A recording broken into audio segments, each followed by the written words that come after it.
Hello everyone, my name is William C. Hart of the Sondaicus organization. Me and my two friends, Kemal Rifki and Ariel Andika, has created an organization dedicated to helping the Javanese rhinos. To achieve this, we created Sondaicus, named after the scientific term of the Javanese rhino, which is Sondaicus Rhinoceros. Our organization works closely with the members of the conservation efforts at the home of the Javanese rhinos in the Ujong Kulon National Park under the Indonesian Ministry of Environment. What brought us together is that we both have the same goal, which is to help the Javanese rhinos and make sure that they don't go extinct. We work very closely with a man named Mr. Yudi, who works for the Indonesian Ministry of Environment at the Ujong Kulon National Park Reserve. With the guidance of Mr. Yudi, we were able to plan a trip to go to Ujong Kulon National Park to see the conditions and environment that the Javanese rhinos were in. There, we met up with another person, which is Mr. Momo, an employee of the Indonesian Ministry of Environment and plays as a leading role in the Pacuang Island.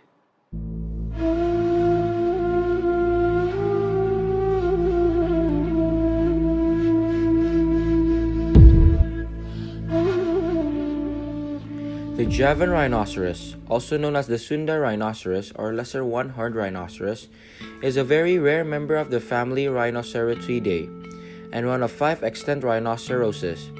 The first studies of the Javan rhinoceros by naturalists from outside of its region took place in 1787, when 2 animals were shot in Java.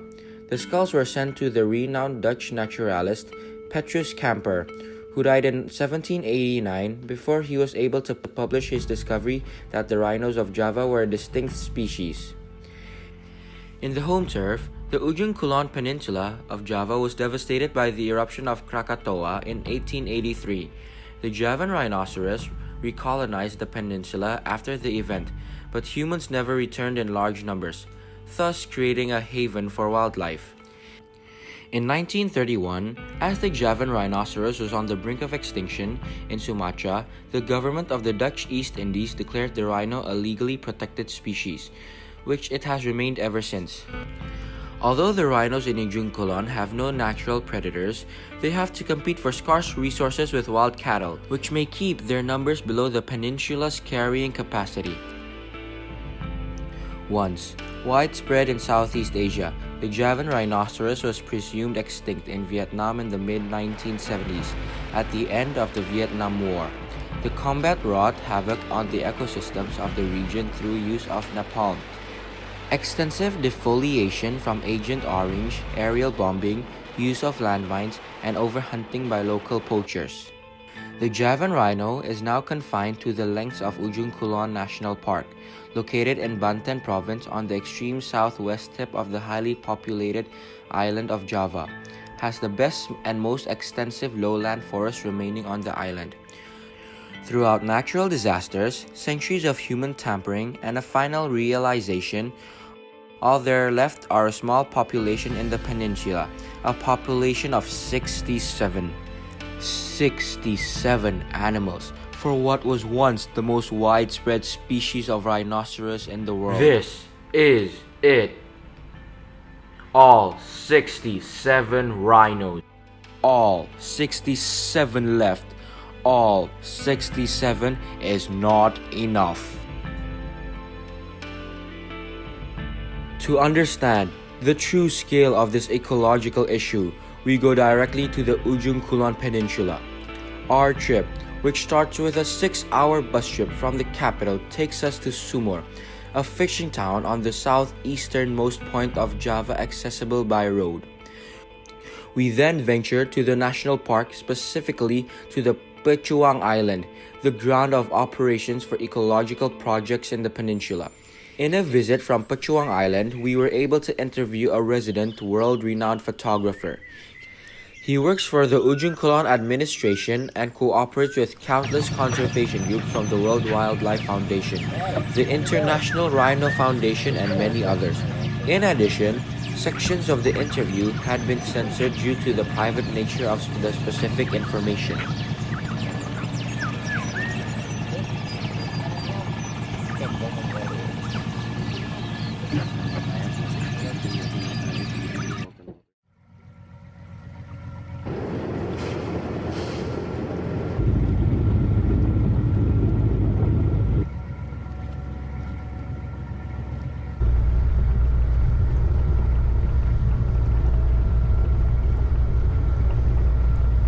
tolong jelaskan apa kondisi badak yang ada di Ujung Kulon dan apa saja prosesnya yang sudah dilakukan untuk badak-badak ini? Kalau proses badak Jawa yang sudah diperbantukan oleh termasuk dari donatur apa dari mana gitu kan? Iya. Kalau dari donatur itu ada dari Yayasan Badak Indonesia, itu donaturnya dari luar banyak kan, gitu. Dari Sinde kan ada membantu untuk keberlangsungan badak Jawa. Terus untuk proses apa namanya untuk keberlangsungan itu ada beberapa tim yang untuk monitoring. Salah satunya RPU untuk protection, yang kedua RMU untuk monitoring unit itu untuk pemasangan video trap, itu yang sampai sekarang masih berjalan, setiap bulannya itu berjalan sampai setahun baru di rilis nanti. Masalah apa aja yang dialami oleh Ujung Kulon sekarang mengenai badak? Kalau masalah ya mungkin hanya kalau masalah dari untuk badak, bukan ke saya sebenarnya maksudnya ya, ke Pelaresot, harusnya tadi malam ke Pamumu. Nah, sebenarnya dari tahun 90 sampai 99 sampai tahun 2000 itu diperkirakan, kalau dulu kan hanya menghitung secara sengkel itu dari per tahun aja, yang ngukurnya satu tahun itu kalau nggak salah 1 kali untuk pengecekan sensus, namanya sensus badak. Jadi menggunakan alat-alat sederhana lah istilahnya, alat manual semua, konsentrasi. Jadi kita di situ ada 15 transek, artinya 15 transek itu Ujung Kulon itu dipotong dari utara sampai selatan, itu ada jalur treknya 15 transek. Jadi dulu itu setiap tahun hanya sekali untuk monitoringnya. Jadi hanya sekedar itu pun manual. Jadi hanya mencari jejak, kotoran, gesekan, makanan. Jadi dalam 15 tim itu disebar. Kalau dulu, makanya disinkronkan, kadang-kadang tidak akurat. Makanya populasi tidak terlihat banyak, paling ditemukan hanya 40 sampai 43 paling banyak. Kalau sekarang karena udah ada teknologi canggih, akhirnya semakin bagus dengan perkembangan zaman teknologi, kayaknya sangat mudah lah untuk dideteksi. Makanya akhirnya disimpulkan sama Kepala Balai dengan Pak Dirjen, akhirnya menjadi 67 ekor untuk 2017 sampai 2018 hasilnya. From this interview, we conclude 3 fundamental truths. First of all, the Javanese rhino population has decreased since human tampering since the 1800s under the Dutch government, and since the 1933, various efforts to stop this had been placed. Second, being even not explicitly stated, problems faced in the current state includes the lack of data related to the well-being of these rhino, a security-related issue with engines stripped out of medium-sized patrol boats, limiting them to small one-man patrol boats, and complications of government funds. Third, being data-gathered methods had been increased in recent years, especially by dividing the geography of Ujung Kulon into 15 square kilometers. Every year or so, a survey would be conducted with the sole purpose of counting up the exact amount of rhinos in the national park. Personally, he had joined with the RSU team conducting the census a few years back. We were also informed that recently there had been a theft. Someone had stolen the machines for the boats they were using. Therefore, they are unable to use the boats, and resulting in the fact that they are unable to travel from island to island. The reason why the boat is very important is because they need it to travel from island to island, and sometimes to catch poachers or people who are trying to damage the park. During our trip to the Ujong Kulon National Park, our associate, Mr. Yudi, educated us on the many reasons as to why it is very difficult to breed the Javanese rhinos. According to Mr. Yudi, one of the reasons on why it is very difficult to breed the Javanese rhinos is the ecological location of the Ujong Kulon National Park. The Ujong Kulon National Park is a tropical rainforest. Therefore, there are many trees that are covering the area. Due to all the trees covering the area, it makes it very difficult to spot the Javanese rhinos. In parts of Africa, One of the methods they use to breed the rhinoceros is by transferring all the rhinoceros to a breeding facility. The Ujong Kulon National Park has also tried doing this method, but it sadly is unsuccessful. In Africa, the ecological location is a savanna type, making it very easy to spot the rhinos when in a helicopter, while in Ujong Kulon, it's the rainforest type, making it very difficult to spot the rhinos because they are all covered by the trees. Another reason why it is very difficult to breed the Javanese rhinos is because rhinos are like humans. They are very shy. They isolate themselves alone and live alone for most of their lives. They rarely meet, and when they do, they barely breed. Moreover, inbreeding in the 60 or so something population could also be a possible issue due to the small population and area they encompass as their habitat. Basically, what this means is that because there are so little rhinos and the area they live in is so large, it is rare for one rhino to meet another. And when they do meet one another, they tend to be very shy with one another, therefore preventing them from breeding. Until the late 19th century and early 20th century, Javan rhinos existed from the northeast India and the Sundarbans, throughout mainland Southeast Asia and on the island of Sumatra. If we lose the population in Java, the entire species will disappear.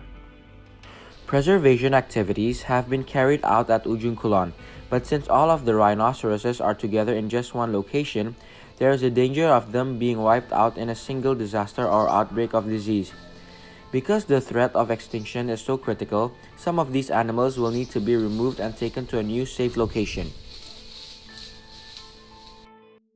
While in the area, our team visited the Chidawan Pastoral Field, a groundwork for a planned project in the Ujong Kulon National Park, with the plans of relocating the 67-size population in Ujong Kulon to a more suitable environment, where monitoring is possible and physical and mental state of animals could be monitored from internal organs, stress, mating rituals, and such.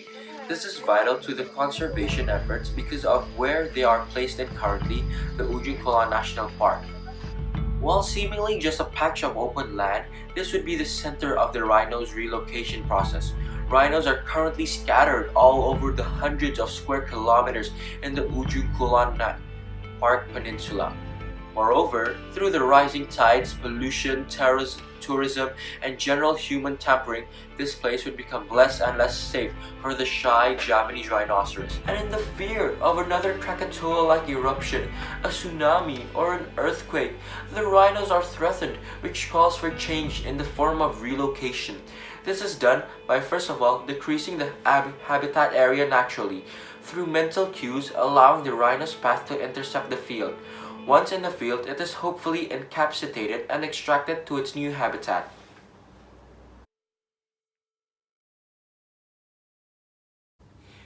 Therefore, it is very important that we all work together to help the Javanese rhinos and make sure that they don't go extinct. At first, we only view Sondaicus as a community and service project for our school. However, after realizing about how critical the situation is, we realized that we cannot ignore this, as the rhinos, people of Ujong Kulon, and most importantly, our nation is calling to us for help. Due to these reasons, we became passionately inspired and planned on further expanding Sondaicus, even though our community and service project is over. We hope that in the future, we are able to reach our goals and make sure that the Javanese rhinos never become extinct. Please support Sondaicus on www.sondaicus.org. Thank you.